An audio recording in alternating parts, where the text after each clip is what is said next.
বইটির সত্য আনন্দ publishers private limited কর্তৃক সংরক্ষিত। তোমরা জানো না, সে অনেক দিনের কথা। তখন ভারতবর্ষে প্রথম রেল এসেছে। সেই সময় একবার মৃত্যুদেবতার ক্রূর দৃষ্টি এই বাংলাদেশের উপর পড়েছিল। দিওয়ালির সময় যেমন পোকা মরে, তেমনি মানুষ মরে। দেশ একেবারে শ্মশান হয়ে গিয়েছিল। নির্জিত নিস্তেজ জাতির ওপর বিধাতার এই ক্রোধ যে মহামারী রূপ ধরে দেখা দেবে, এ কেউ কল্পনা করতে পারেনি। শুধু পশ্চিম বাংলায় গঙ্গার ধারের একটি গ্রামে একজন লোক তার ইশারা পেয়েছিল। সানডে সাসপেন্স ক্লাসিক্সে আজ শুনবেন শরদিন্দু বন্দ্যোপাধ্যায়ের লেখা রাতের অতিথি। এই গল্পটি প্রথমবার সানডে সাসপেন্সে প্রচারিত হয় জুলাই 2015 সালে। গল্পটি আমরা নিয়েছি আনন্দ পাবলিশার্স থেকে প্রকাশিত শরদিন্দু অমনিবাস কিশোর রচনা সমগ্র 4th খণ্ড থেকে। শুরু হচ্ছে রাতের অতিথি। গ্রামটি বেশ বর্ধিষ্ণু। মৃত্যুঞ্জয় ঘোষ এই গ্রামের সবচেয়ে বড় গৃহস্থ। তার ক্ষেত, খামার, পুকুর, বাগান, হাল, গরু অনেক আছে। গ্রামের সকলে তাকে ভারী শ্রদ্ধা করে। সে ভারী ভালো লোক। বিষয়বুদ্ধিও যেমন আছে, তেমনি শরীরে দয়ামায়ারও অভাব নেই। সে সময় গ্রামের পাশ দিয়ে রেল লাইন যাবার উঁচু বাঁধ তৈরি হচ্ছিল। হাজার হাজার কুলি তাতে কাজ করত। গ্রামের কাছেই তারা ছাউনি ফেলে থাকত। দিনের বেলায় তাদের কোদাল, কুরুল গাইতির শব্দে চারিদিক চঞ্চল হয়ে উঠত, আর রাতে তাদের ছাউনির হাজার হাজার আলো গ্রাম থেকে আলেয়ার মতো মনে হতো। গ্রামের লোকেরা হাঁ করে তাদের কাজ দেখত আর ভাবত, না জানি এসব কি হচ্ছে। রেল তারা কখনো দেখেনি, তাই এই উঁচু পাড়ের অর্থ কিছুই আন্দাজ করতে পারত না। কিন্তু মৃত্যুঞ্জয় ঘোষ বুদ্ধিমান লোক ছিল। সে মাথা নেড়ে বলতো, এসব ভালো ব্যবস্থা নয়। কোম্পানি মাটি কেটে জঙ্গল তৈরি করছে, বর্ষার জল বেরোতে পাবে না, তখন দেশের কি অবস্থা হবে। কিন্তু তার কথা কে শুনবে? ক্রমে কুলিরা কাজ করতে করতে এগিয়ে গেল। পড়ে রইল শুধু তাদের তৈরি লম্বা উঁচু বাঁধটা। তার পাশে ছোট ছোট গাছ গজাতে শুরু করল। গায়ের ছেলেরা তার উপর উঠে খেলা করত। আস্তে আস্তে জিনিসটা সকলেরই গা শোয়া বয়ে গেল। এমনিভাবে 4-5 মাস কেটে গেল। বৈশাখ মাসে একদিন সন্ধ্যের পর মৃত্যুঞ্জয় নিজের চণ্ডীমণ্ডপে বসে থেলো হুঁকোয় তামাক খাচ্ছিল আর ঝিমছিল। এক পায়রা মোটর প্রমাণ আফিম খাওয়া তার অভ্যাস ছিল। তার ওপর হুঁকোয় মৃদুমন্দ টান দিতে দিতে মৌতাদ বেশ জমে এসেছিল। এমন সময় খটখট শব্দ শুনে চমকে উঠে মৃত্যুঞ্জয় দেখল, প্রকাণ্ড লম্বা একটা লোক লাঠি হাতে করে সামনে এসে দাঁড়িয়েছে। অন্ধকারে তার চেহারা দেখা গেল না। মৃত্যুঞ্জয় বলে উঠল, কি চাও? কে তুমি? অতিথি। অপরিচিত লোকটার গলার আওয়াজ শুনে মৃত্যুঞ্জয়ের হাড়ের ভেতরে মজ্জা পর্যন্ত যেন জমে গেল। এমন আওয়াজ সে জীবনে কখনো শোনেনি। ঠিক সেই রকম আওয়াজ, মানে কানে গেলেই গা শিউড়ে ওঠে। মৃত্যুঞ্জয় কোনো রকমে হাতের হুঁকোটা খুঁটিতে হেলান দিয়ে রেখে জিজ্ঞাসা করল, ওপার থেকে? আশা উঠছে, ওপার থেকে। মৃত্যুঞ্জয় মনে করল গঙ্গার ওপার থেকে। সে তখন চাকর ডেকে আলো আনতে বলল। অতিথি অভ্যাগত মৃত্যুঞ্জয়ের বাড়িতে প্রায়ই আসত। কেউ নিরাশ হয়ে ফিরে যেত না। আগন্তুকদের থাকবার জন্য একটা ঘর ছিল। তারা যতদিন ইচ্ছে থেকে খাওয়া দাওয়া করে নিজের গন্তব্যস্থানে চলে যেত। চাকর আলো নিয়ে এলো। তারপর অতিথির চেহারাখানা দেখা গেল। মাথার উপর মস্ত একটা পাগড়ি, তার ল্যাজটা মুখের চারিদিকে এমনভাবে জড়ানো যে মুখের কোনো অংশই দেখা যায় না। শুধু চোখ দুটো যেখানে থাকা উচিত সেখান থেকে যেন একটা কালো আভা বেরোচ্ছে। সর্বাঙ্গে একটা কালো চাদর ঢাকা, পায়ে নাগরা জুতো। লাঠিটা যে হাতে ধরে আছে সে হাতের কবজি পর্যন্ত শুধু দেখা যাচ্ছে আবলুসের মতো কালো। মৃত্যুঞ্জয়ের প্রাণে বড় ভয় হল। এই গ্রীষ্মকালে লোকটা আগাগোড়া চাদর মুড়ি দিয়ে আছে কেন? মুখ দেখাচ্ছে না কেন? চোর ডাকাত নয় তো? মনে মনে সে এই কথা ভাবছে। এমন সময় অতিথি খলখল করে হেসে উঠল।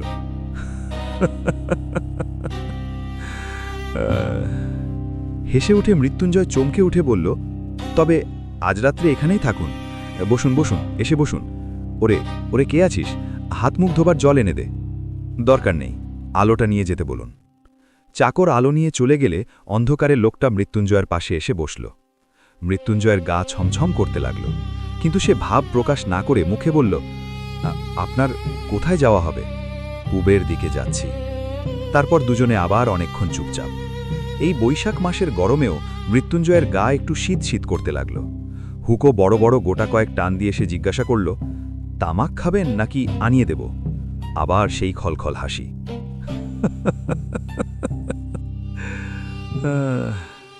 তামাক বহুকাল খাইনি, রাখ থাক, এ যাত্রার আর কাজ নেই।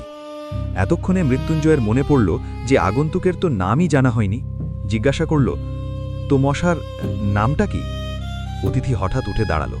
অন্ধকারে মনে হলো যেন তার চোখ দিয়ে কালো আগুন বেরোচ্ছে। এত খবরের দরকার কি? যা বলেছি তাই যথেষ্ট। এখন আমি কোথায় শোবো দেখিয়ে দাও। অনেক দূর থেকে এসেছি, ক্লান্ত লাগছে। অতিথির এই রূঢ় কথায় মৃত্যুঞ্জয়ের রাগও হলো, আবার ভয়ও হলো। একবার ভাবল হয়তো কোনো রাজা রাজরা গোছের বড়লোক ছদ্মবেশে ঘুরে বেড়াচ্ছে, তাই পরিচয় দিতে চায় না। যাই হোক, সে বলল, কিন্তু খাওয়া দাওয়া করবেন তো? না, আমার পেটের খিদে তোমরা মেটাতে পারবে না। আবার যখন আসব তখন হবে। অতিথি কথার মানে মৃত্যুঞ্জয় কিছুই বুঝতে পারল না, কিন্তু তবু বাড়িতে অভুক্ত অতিথি থাকলে গৃহস্থের অকল্যাণ হয়।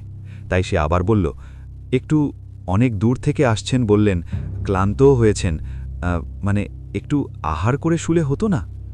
অতিথি অধীরভাবে বললেন, না, কোথায় শোবর দেখিয়ে দাও। মৃত্যুঞ্জয় তখন তাকে শোবার ঘর দেখিয়ে দিল। অতিথি ঘরে ঢুকে ভেতর থেকে দরজা বন্ধ করে দিল। তারপর আর তার কোনো সাড়া শব্দ পাওয়া গেল না। নানা রকম দুর্ভাবনা মৃত্যুঞ্জয়ের মনে আনাগোনা করতে লাগল। লোকটা কে? যদি ভালো লোকই হবে তাহলে অমন মুখ ঢাকা দিয়ে বেড়ায় কেন? লোকটার গলার আওয়াজ কি ভয়ঙ্কর, শুনলেই গা কেঁপে ওঠে। আর গায়ের রং কি কালো! শুধু একটা হাত দেখতে পাওয়া গিয়েছিল, কিন্তু সেটা যেন আলকাত্রার মতো কালো। যদি সত্যি ডাকাত কি বদমাইশ হয় তাহলে উপায়? মৃত্যুঞ্জয় বাড়ির ভেতর গিয়ে চাকর বাকরকে সাবধান করে দিল যেন তারা রাতে সতর্ক থাকে, আর নিজে ঠিক করল ওই অজ্ঞাত অতিথির গতিবিধির ওপর নজর রাখবে। মনে মনে এই সংকল্প এঁটে সে রাতের মতো খাওয়া দাওয়া শেষ করে আবার চণ্ডীমণ্ডপে এসে বসল। বাড়িতে একটা বহুকালের পুরনো মরচে ধরা তলোয়ার ছিল, সেই সঙ্গে রইল। চণ্ডীমণ্ডপ থেকে 20 হাত দূরে অতিথির ঘর, সেখান থেকে টু শব্দ পর্যন্ত আসছে না। এদিকে চণ্ডীমণ্ডপে বসে মৃত্যুঞ্জয় ভুরুক ভুরুক তামাক টানছে, আর মাঝে মাঝে চোখ টেনে অতিথির ঘরের দিকে চাইছে। ক্রমে রাত বেড়ে চলল। গ্রাম একেবারে নিশুতি হয়ে গেল। কৃষ্ণপক্ষের আকাশের বড় বড় তারাগুলো দপদপ করে জ্বলতে লাগল। একবার মৃত্যুঞ্জয় পা টিপে টিপে উঠে অতিথির দরজায় আড়ি পেতে শোনবার চেষ্টা করল অতিথি জেগে আছে কিনা, কিন্তু কোনো শব্দই সে পেল না, এমনকি অতিথির নাক ডাকা শব্দও পর্যন্ত নয়। তখন সে ফিরে এসে আবার তামাক সেজে টানতে লাগল। এমনিভাবে রাত দুপুর পার হয়ে গেল। হুকো হাতে করেই মৃত্যুঞ্জয় ঝিমিয়ে পড়েছিল। হঠাৎ কিসের শব্দে চটকা ভেঙে চোখ চেয়ে দেখল আকাশে হলুদ রঙের এক টুকরো চাঁদ উঠেছে। তারই আলোতে বাইরের প্রকৃতি অস্পষ্টভাবে দেখা যাচ্ছে।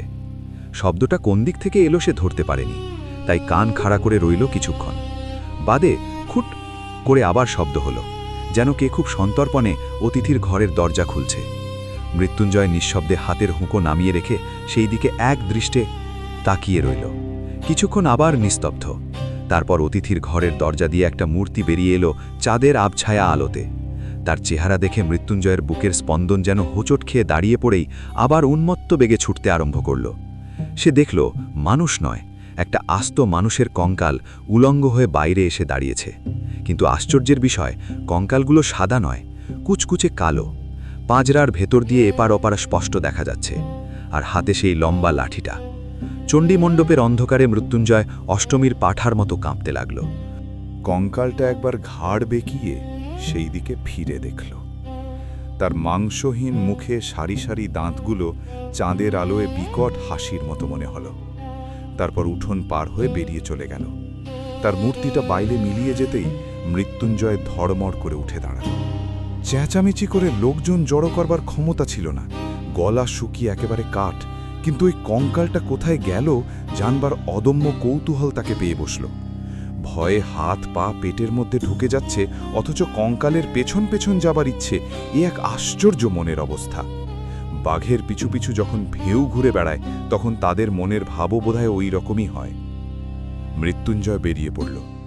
বাইরে এসে দেখল কঙ্কালটা লাঠি কাঁধে করে অনেক দূরে এগিয়ে চলেছে। সেও সেই দিকে চলল। ক্রমে কঙ্কাল শ্মশান ঘাটে গিয়ে পৌঁছল। মৃত্যুঞ্জয় তখন একটা গাছের আড়ালে বাড়িয়ে দূর থেকে তার কার্যকলাপ দেখতে লাগল। শ্মশানে অনেক ভাঙা কলসি আর মরার হাড়গোড় পড়েছিল। চিতা জল দিয়ে নিভিয়ে দেবার পর যেমন সেখানে একটা লম্বা গর্ত হয়ে যায়, সেই রকম একটা জায়গায় কঙ্কালটা গিয়ে দাঁড়ালো। তারপর কাঁধ থেকে লাঠিটা নামিয়ে তার মুন্ডুটা সেই গর্তের মধ্যে ঢুকিয়ে দিল। সঙ্গে সঙ্গে লাঠির মুন্ডুটা টপ করে জ্বলে উঠল। তখন পৈশাচিক অট্টহাসির মতো একটা চিৎকার করে কঙ্কালটা সেই জ্বলন্ত লাঠি কাঁধে ফেলে দৌড়তে আরম্ভ করল। মৃত্যুঞ্জয় ও মন্ত্রমুগ্ধের মতো তার পিছনে ছুটতে লাগল। তখন তার আর বাহ্য জ্ঞান নেই। স্বপ্নে যেমন নিজের দেহ মনের উপর কোনো অধিকার থাকে না, তেমনি অসহায়ভাবে সে কঙ্কালকে অনুসরণ করে ছুটে চলল।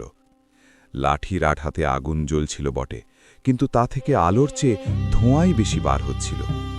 মৃত্যুঞ্জয় দেখল ধোঁয়াটাও ঠিক যেন ধোঁয়া নয়, যেন রাশি রাশি কালো পোকা বেরিয়ে চারিদিকের বাতাসে ছড়িয়ে পড়ছে, যেন অগণ্য অসংখ্য মশা সেই আগুনে জন্মগ্রহণ করে আকাশ ছেয়ে ফেলছে।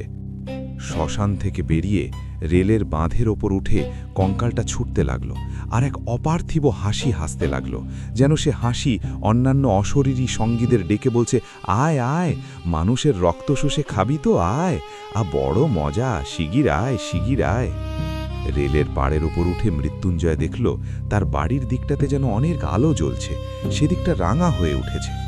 কিন্তু সে কথা ভাববার তার সময় ছিল না। সে অন্ধভাবে কঙ্কালের পেছনে ছুটে চলল।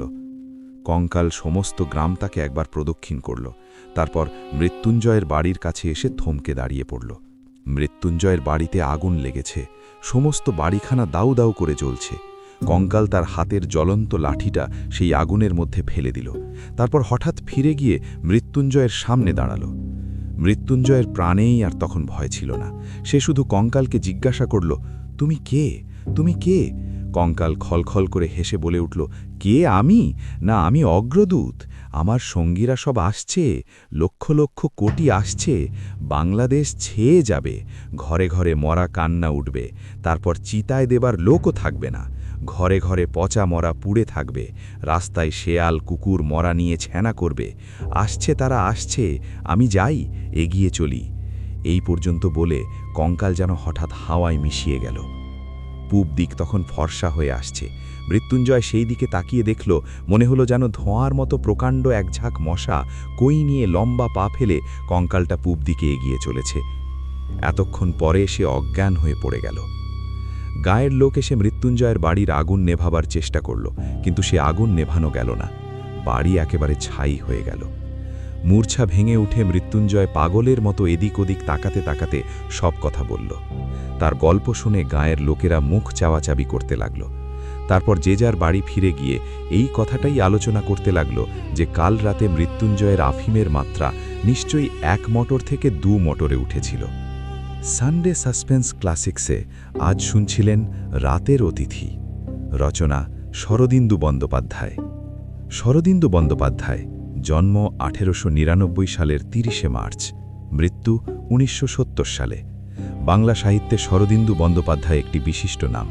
ব্যোমকেশ বক্সীর স্রষ্টা তো বটেই, এছাড়া লিখে গেছেন অজস্র ছোট গল্প, দুর্দান্ত কয়েকটি ঐতিহাসিক উপন্যাস, কিশোরদের জন্য গল্প এবং চিত্রনাট্য। এই গল্পটি আমরা নিয়েছি শরদিন্দু বন্দ্যোপাধ্যায় অমনিভাস 4র্থ খণ্ডটি থেকে। গল্প পাঠে মীর, ধ্বনি পরিকল্পনা ও আবহ সঙ্গীতে শুভদীপ সেনগুপ্ত, পর্ব পরিচালনায় অনির্বাণ অভিষেক, প্রচার অলঙ্করণ গ্রিনিং ট্রি, সমগ্র পরিকল্পনা পরিচালনায় ইন্দ্রাণী।